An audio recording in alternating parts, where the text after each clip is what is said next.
A very good morning to all of you. This is Sugan, and today we will do our second chapter, part second, the address, written by Marwa Minko. Students, I want to tell you, if you have any doubt or any problem, then you can just write the comment. आप अपने comment section में अपने problems and अपने doubts को ले सकते हैं. Okay and अभी तक हमने यही किया है कि यहाँ पे जो मिसेस डॉर्लिंग है, एक हमारे पास सेकंड कैरेक्टर है जो ऑथर की जो ममा है मिसेस एस, कि वो अपने उसी एड्रेस पे जाते हैं जिसका नेम है मार्कोनी स्ट्रीट नंबर 46, और वहां जाके वो उन सारी की सारी मेमोरीज को देखते हैं. लेकिन वो जैसे उनको उस एड्रेस पे पहुंचते हैं, वहां पे जो लेडी होती है, जो मिसेस डॉर्लिंग होती है, वो उसे आने के लिए बिल्कुल मना कर देती है. एंड स्टेशन पे जाते हुए ऑथर को फिर से वही लेडी दोबारा मिल जाती है. Okay, so let's do our line-to-line explanation of the remaining chapter. तो यहाँ पे जो ऑथर की ममा उन्हें बोलते हैं Markovnikov street number 46. I had remembered it. मुझे याद था ये, but I had waited a long time to go there. लेकिन मैंने वहां जाने के लिए बहुत लंबे टाइम तक वेट किया है. Initially after the liberation, आजादी के बाद, I was absolutely not interested in all that stored stuff. कि मैं बिल्कुल भी इंटरेस्टेड नहीं थी वहां जाने के लिए. And naturally I was also rather afraid of it. और मुझे थोड़ा सा डर भी लगता था. Afraid of being confronted with things that had belonged to a connection that no longer existed. कि मुझे उन चीजों से डर लगता था कि कॉन्फ्रंट का मतलब होता है सामना करना, कि वो सारी की सारी चीजें मेरे सामने आएंगी जो किसी टाइम में मेरी खुद की हुआ करती थी और अब उनके साथ मेरा कोई भी कनेक्शन नहीं है. Which were hidden away in cupboards and boxes and waiting in vain until they were put back in their place again.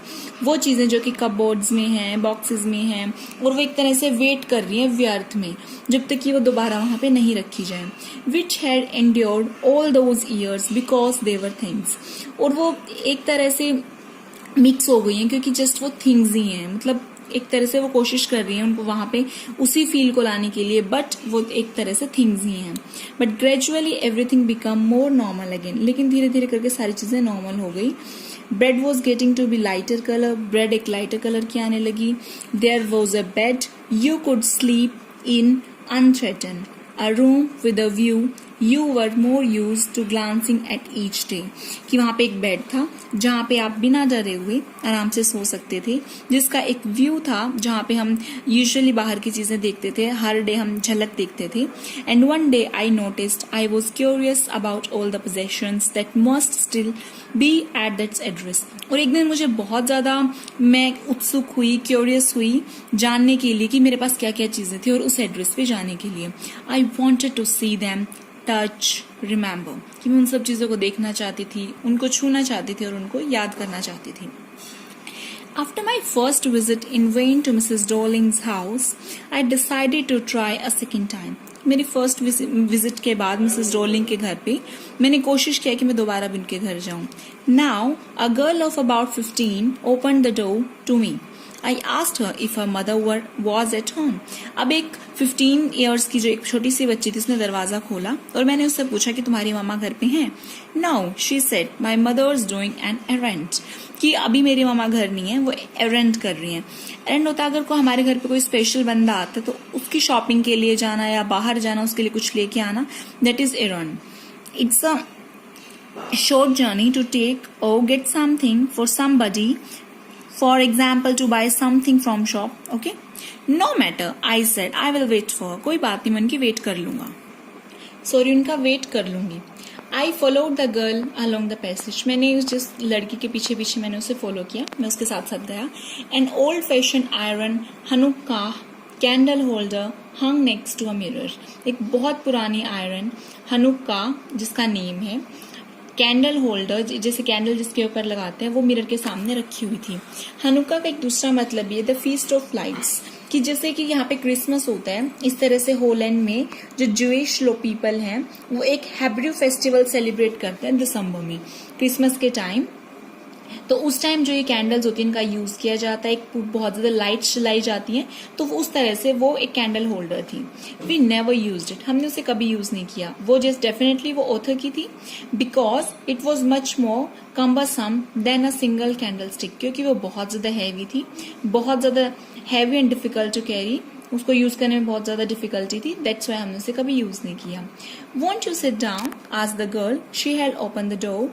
of the living room and I went inside past her. कितनी आप बैठ जाइए, उस बच्ची ने पूछा and उसने दरवाजे को खोल दिया लिविंग रूम के और मैं उसके पीछे पीछे चली गई. आई स्टॉप्ड हॉरिफाइड, एकदम से मैं डरी हुई सी खड़ी हुई. I was in the room, I knew and did not know कि मैं एक उसी रूम में थी, मतलब मैं जानती हूँ और पता नहीं. I found myself in the midst of the things I did want to see again, but which oppressed me in the strange atmosphere. कि मैं अब सभी की सभी उन्हीं चीज़ों के बीच में थी जिनको मैं देखना चाहती थी दोबारा, बट वो एक तरह से मुझे ऑप्रेस कर रही थी, मुझे मतलब दूर भगा रही थी एक स्ट्रेंज एटमॉस्फेयर से, क्योंकि मुझे उन्हीं चीज़ों की दोबारा याद आ रही थी. और because of the tasteless way everything was arranged, और मुझे दुख भी हो रहा था कि वो कितनी बुरी तरह से रखी हुई थी, यानी कि एक अजीब तरह से वो सारी चीजें अरेंज की हुई थी, यानी कि वो अरेंज्ड मैनर में नहीं थी. Because of the ugly furniture और the muggy smell that hung there, वहाँ पे बहुत ज्यादा बुरी तरह से फर्नीचर रखा हुआ था. मगी स्मेल यानी कि मस्टी स्मेल, यानी कि एक जैसे ह्यूमस हो जाती है या फिर वेट एटमॉस्फेयर में सीलन की वजह से जो गंदी से स्मेल आती है, उन सब चीजों की वजह से.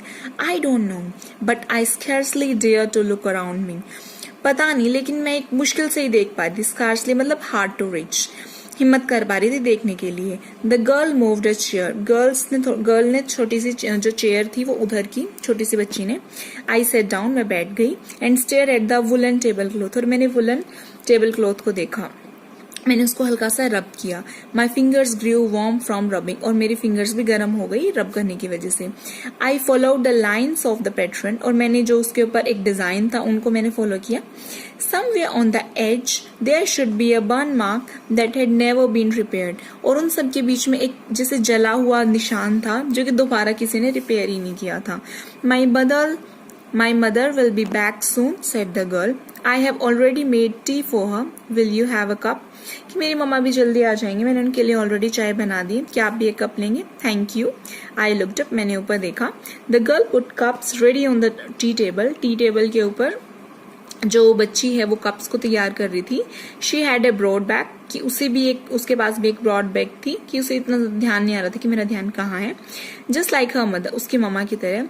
She poured tea from a white pot and it had was a gold border on the lid, कि उसने एक टी जो एक व्हाइट कलर का पोट था उसमें से उसने टी डाली और उसका गोल्डन कलर का बॉर्डर था उसके जो ढक्कन था. लिड मतलब ढक्कन. आई रिमेम्बर्ड, मुझे याद है. She opened a box and took some spoons out, उसने कुछ अंदर से स्पून्स भी निकाली बॉक्स खोलने के बाद. That's a nice box. I heard my own voice, मैंने खुद की आवाज सुनी, कितना खूबसूरत बॉक्स है. It was a strange voice, ये बहुत अजीब सी वॉइस थी. As though each sound was different in this room, और मुझे लग रहा था कि हर एक चीज कितनी डिफरेंट है इस रूम में. Obviously because जो ऑथर हैं वो उन सब चीजों को याद कर रहे थे कि वो सब चीजें उनकी थी और अब वो किसी और की हैं, और इसलिए वो थोड़ा सा डिफरेंट से साउंड कर रही थी. ओह, यू नो अबाउट देम, क्या तुम इनके बारे में जानती हो?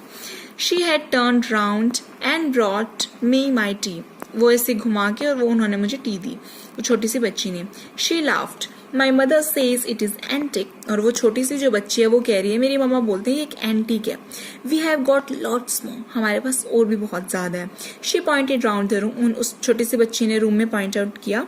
See for yourself, खुद देखो.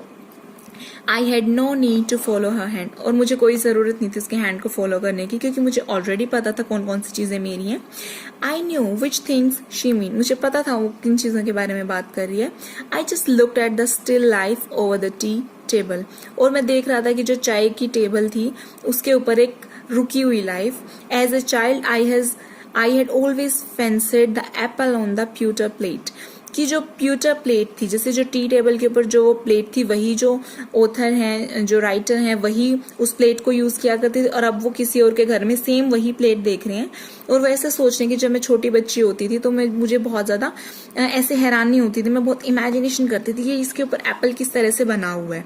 प्यूटर मतलब जस्ता, जैसे कोई भी मेटल है. We use it for everything, she said. Once we even ate off the plates hanging there on the wall. I wanted to so much, but it wasn't anything special. कि हम इसे हर बार use करते थे. उन्होंने बोला कि एक बार हमने खा लिया तो हम उनको वहां टांग देते थे, और भी बहुत सारी चीजें थी, तो इसमें कोई इतनी ज्यादा स्पेशल बात नहीं है. I had found the burn mark on the table cloth. The girl looked questioningly at me. And जो छोटी सी बच्ची है वो ऐसे हैरानी भरी नजरों से मुझे बोली कि मुझे टेबल क्लॉथ के ऊपर एक बर्न मार्क मिला, एक जला हुआ निशान मिला. Yes, I said, you get so used to touching all these lovely things in the house you hardly look at them anymore. कि हाँ, शायद तुम अपना खूबसूरत चीजों को टच करने में इतना ज्यादा बिजी हो गए हो.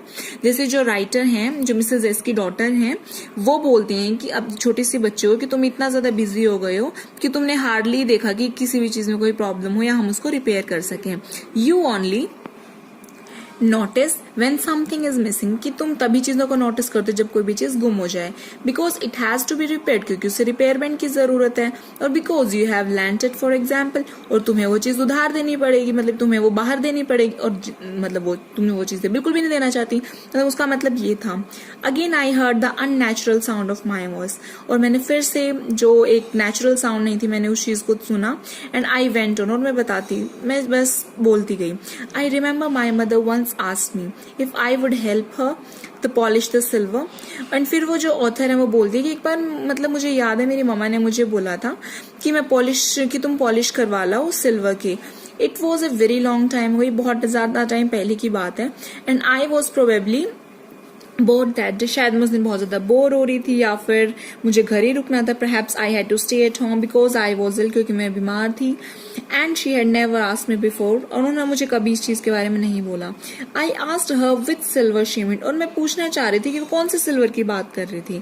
एंड शी रिप्लाइड, एंड जो छोटी सी बच्ची ने बोला, surprise, that it was the spoons, forks and knives. Of course, कि शायद वो यही होंगे, स्पून्स हैं, फॉक्स हैं, नाइव्स हैं.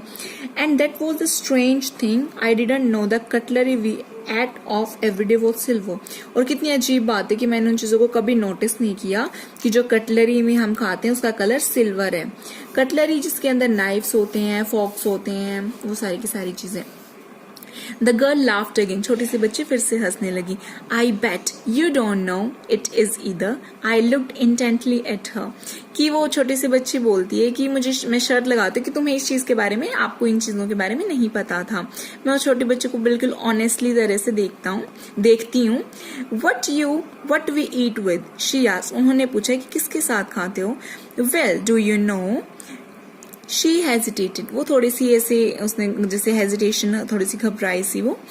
She walk to the sideboard and wanted to open a drawer. अब वो देखने लगी कि वो किसकी बात कर, मतलब वो निकाल के लाने लगी उन चीजों को. तो वो थोड़ा सा साइड में गई, उसने एक ड्रॉर को ओपन किया. I will look it is in here. कि मैं देखती हूँ कि वो कौन सी है और मैं उससे निकाल के लाती हूँ. आई jumped up. I was forgetting the time. कि मैं फटाफट से मैंने जंप किया, मैं टाइम को भूल गई थी. I must catch the train. मुझे बाकी बस ट्रेन पकड़नी है. She had her hand on the drawer. Don't you want to wait for my mother? And वो जो बच्ची बोलती है, उसने अपना जैसे ड्रॉर पे से अपना हाथ रखा और उसने बोला कि आप मेरी मम्मा के लिए वेट नहीं करोगे. No, I must go. I walked to the door. मैं फटाफट से डोर पे गई. The girl pulled the drawer open. और जो छोटी सी बच्ची, उसने ड्रॉर को खोला. I can find my own way. कि मैं खुद से देख लूंगी अपना रास्ता. As I walked down the passage, जैसे ही मैं बाहर आई, I heard the jingling of the spoons and forks. मैंने स्पून्स की, फॉक्स की झनझनाते हुए आवाज सुनी. At the corner of the road, I looked up at the name plate. And corner पे जाने के बाद मैंने नेम प्लेट के ऊपर देखा. मार्कोनी स्ट्रीट, उस पे लिखा हुआ था. I had been at number 46. कि मैं 46 नंबर पे थी. The address was correct. Address बिल्कुल सही था. But now I didn't want to remember it anymore. लेकिन अब मैं उस चीज को याद नहीं करना चाहती. I wouldn't go back there because the objects that are linked in your memory with the familiar life of former times instantly lose their value when served from them. You see them again in strange surroundings. कि मैं उन चीजों को दोबारा remember नहीं करना चाहती थी, क्योंकि वो चीजें जो कि मेरी मेमोरी से जुड़ी हुई थी, मेरी खुद की चीजें थी, अब वो किसी और की चीजें हैं और अब वो उन्होंने अपनी वैल्यू को कम कर दिया है जब आप उन्हीं चीजों को एक अलग सी सराउंडिंग्स में देखते हो. And what should I have done with them in a small rented room where the shreds of blackout paper still hung along the windows and no more than a handful of cutlery fitted in the narrow table drawer. And क्या करना मुझे उन चीजों को देखना, एक छोटे से रेंट के रूम में जहाँ पे ब्लैक कलर के जो टुकड़े हैं या फिर ब्लैक पेपर लगाया हुआ है विंडोज के ऊपर, और जहाँ पे किसी भी चीज की कोई भी वैल्यू नहीं है, और जहाँ पे हर चीज एक छोटे से टेबल ड्रॉर के अंदर है. ओके आई मतलब यहाँ पे वो कंपैरिजन कर रही होते कि मेरी मम्मा उन सब चीज़ों को कितने अच्छे तरह से रखते थे और यहाँ पे उन्होंने कितनी अस्त व्यस्त तरह से उन चीज़ों को रखा हुआ है. I resolve to forget the address, कि मैं भूल गई एड्रेस, मैं भूल जाना चाहती हूँ उस एड्रेस को. Of all the things I had to forget, मुझे भूलना ही होगा. That would be the easiest, और शायद ये इजीएस्ट भी हो. सो स्टूडेंट्स, यहाँ पे हमारा जो ये वाला चैप्टर ये कंप्लीट हो गया है. एंड एक बार आप इसके क्वेश्चन आंसर्स भी देख लीजिए. जैसे ये इसके सिर्फ 4 क्वेश्चंस हैं कि आप खुद से इन सारी की सारी चीजों को ट्राई करो. स्टूडेंट्स, आई होप आपको ये चैप्टर अच्छे से समझ में आया होगा. एंड ये बहुत ज्यादा इंपॉर्टेंट चैप्टर है. सो आप खुद से ट्राई करो, चीजें लर्न करो, एक्सप्लेन करो, राइट डाउन करो. I hope all of you are safe. Thank you very much. Have a beautiful day.